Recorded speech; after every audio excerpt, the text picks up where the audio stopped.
The Force is with you, young Skywalker. But you are not a Jedi yet. Hey, what is up, YouTube fam? It is Dupree, Darth Hater here, with my Obi-Wan Kenobi Episode 3. First thoughts and reactions. But first, hold on a second.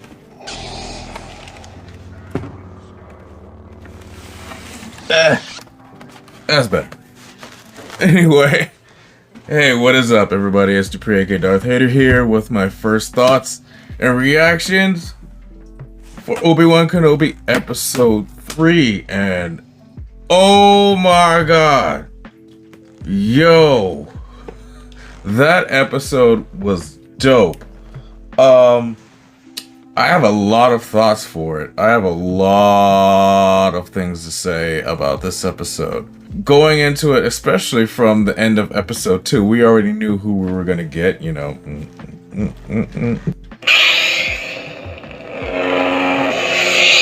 I felt like we got a very different Vader than I thought we were going to get. I mean, we got first off, we got a lot of what I thought we were going to get in this episode when it came to Darth Vader. Like, they made him scary. I love what Disney has been doing with Vader and, you know, live action like Rogue One and this.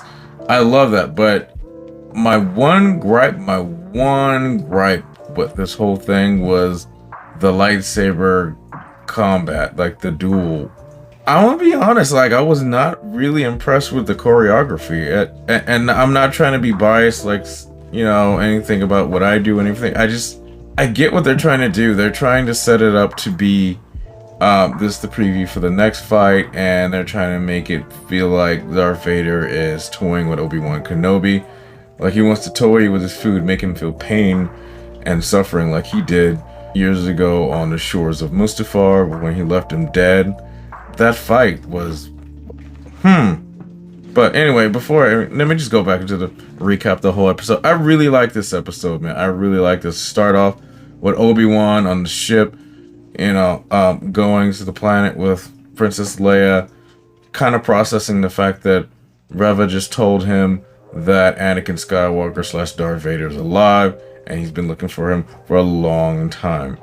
That being said, we cut to Darth Vader getting built, getting put together, like after the last scene in Episode 2 when, you know, he's in the bacta tank. We see him getting put together, you know, the tubes getting taken out of him, his arms and legs being reattached, his chest box being put on, and then this amazing shot of the whole helmet just coming down on him and it being locked onto his helmet. And then we see that picture from the not Vanity Fair, I think Entertainment Weekly, that was leaked or released like a few months ago, with him walking out of his meditation chamber. Next we see him, you know, which was all cool. That was all cool scene. I was thinking it was gonna be more painful looking, like they kind of like said it was gonna be, but you know, this was cool. We then see Vader sitting in his office, which I don't care what anybody says and thinks. His office on Mustafar looks dope. Views for days of the shores of Mustafar with lava fields.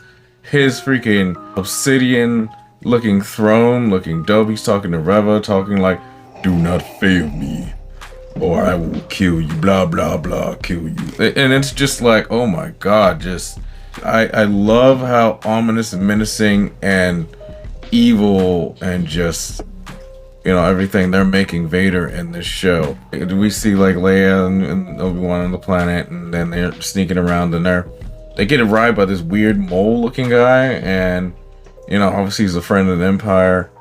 And this episode was crazy. You see some crazy stuff with the stormtrooper. You see a stormtrooper getting cut in half, and Obi-Wan's helped by like a person I can't really name, and taken to like an underground railroad of sorts for Jedi, which was really cool. And then the big name drop, spoilers, Quinlan Voss, like etched his name on the wall. Basically, yeah, he comes to help from time to time. It's confirmed Quinlan Voss is alive. You don't know Quinlan Voss. He is a background Jedi. He's actually in Star Wars Episode 1 of Phantom Menace. He's in the scene where Anakin and Jar Jar are being harassed by Saboba. He's just in the background. Then he's in the Clone Wars and a lot of other stuff in books. We also get a lot of squabbling between the Inquisitors and Riva because, you know, it's the nature of the Sith and the dark side. Anybody in the dark side to naturally attain or strive for power, so they're all scrambling up the ranks since the Grand Inquisitor is supposed to be dead, I should say.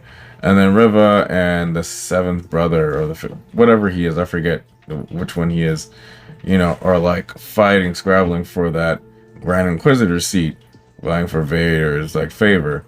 Vader finally coming to the town and wreck shop. The whole scene of him, of his entrance into the town, and then him just wrecking shop, choking the crap out of these villagers, dragging this woman across the ground. He literally snapped some dude's neck like a chicken, like you know, it was really brutal. We've not seen Vader this brutal, I don't think, until he finally meets Obi-Wan and like a quarry or whatever. And this is what the whole episode, I loved it up until this point, which was kind of lackey lustery. The setup for everything was amazing, like just Vader just appearing out of nowhere with his lightsaber, and then just, you know, that whole just setup was cool. And then Obi-Wan with the line, "What has become of you?" And then Vader just, it's the most chilling thing of this whole episode. "I am what you made me." And it's just like, oof, that just got me. And then you have this whole cat and mouse game with Obi-Wan and Vader through this whole like quarry foundry or whatever. It's kind of reminding me of the whole Bespin Luke Skywalker fight where Vader's toying with Luke. I got a whole vibe of that in this, but just my one gripe with this episode was the choreography was just very lackluster, and I get it, and I'm not trying to feel like that because this has been a fight 10 years in the making, and I just feel like Vader would come at him a little harder than that, just a little harder. Not as crazy as, you know, that fan film, that reimagined fight with Vader and Obi-Wan that those guys did. Not that crazy, but, you know, a little harder than this. Yeah, there's that. Then we get Vader, you know, basically lighting a fire with these like embers or whatever, these stones, with his lightsaber, force choking Obi-Wan and setting him on fire and dragging him through the fire. That was one of the most brutal things, most darkest things I think we've seen in Star Wars. Just, you know, Obi-Wan is getting tortured by Vader, and Vader just being like, "I want you to feel this pain." And it's just like, oh God, man. Brutality at its finest. There's an explosion by like the person who helped Obi-Wan. She shoots a trooper, and then she shoots this thing that explodes in front of Vader, makes this huge explosion. Then this one loader droid comes up and picks up an injured Obi-Wan and like kind of takes him away, and Vader just stands there and looks at it happening through the fire. Like, it was just very out of character. I'm like, okay, he could put the fire out with the Force. He could jump over it using the Force. He could walk around it. You know, he could use the Force to pull Obi-Wan through the fire, you know, and capture him. But no, he's like motioning for the troopers to go get him, and then they just don't. And then he stares for a minute and turns and walks away. And it was just weird. It was just so out of character. Like, you know, granted, you know, I'm a huge Vader fan. I know, you know, Vader from comic books, Vader from the books, Vader from, you know, the movies is all, there's all differences and everything like that. But just him as a character, I don't feel like he'd let Obi-Wan go that easily. But I don't know. I don't know. Let me know what you guys think on that. Like, you know, about the duel and just him letting him go. You know, Leia getting captured at the end. So it was this is a very weird episode. Like, I'm gonna say, as far as my rating go, out of 10, I this episode was pretty lit. I would say I give this episode a 7.5, maybe 8. I'll just say an 8. I'll give this an 8 out of 10. It was great. Just those two little nitpicky things, and they're not even really huge nitpicks because I know, you know, this episode was better than the first two, and it's just gonna get better, you know, as things going. Like episode 4, when Obi-Wan goes to Jabin to meet up the other Force sensitives, is gonna be pretty cool, and you already know he's gonna have Vader like hot on his tails. Oh, and one other important thing I forgot to mention, Obi-Wan and his PTSD moments. Like at the beginning of the episode, like when he's on the planet, like he stops in his tracks and then he sees an image of Anakin Skywalker, like Hayden Christensen and Anakin Skywalker in the distance, just in his robe, not burnt, just turn around and look at him, and then he starts shaking. And then it's like you see the rest of his fear, Obi-Wan's fear of, you know, I let this guy down, like and now he's after me, and who knows what's become of him, who knows what's become of Anakin. And when he sees him, the horror and shock, it's like you think they're gonna have this epic duel, but it's like he turns and runs. And I get it, like I'm not even mad about that. I totally 100% get it. I get where he's coming from. That like they made Vader in this whole episode like extremely scary, and I get it. And aside from that, and also with his just guilt and fear and PTSD of what has happened in Anakin, and because of his actions, like he was trying to save Leia, he was not trying to find out what happened to Anakin and go up against Inquisitors and all this.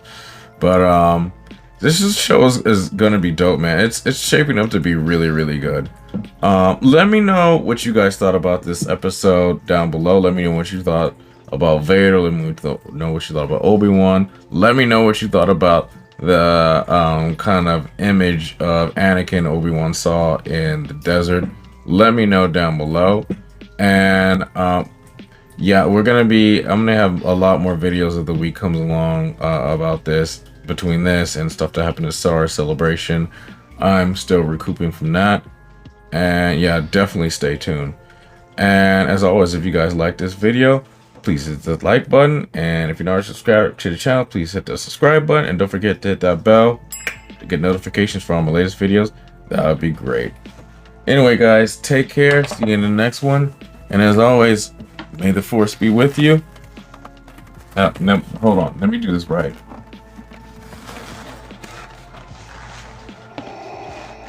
And as always, may the Force be with you. Take care. Bye.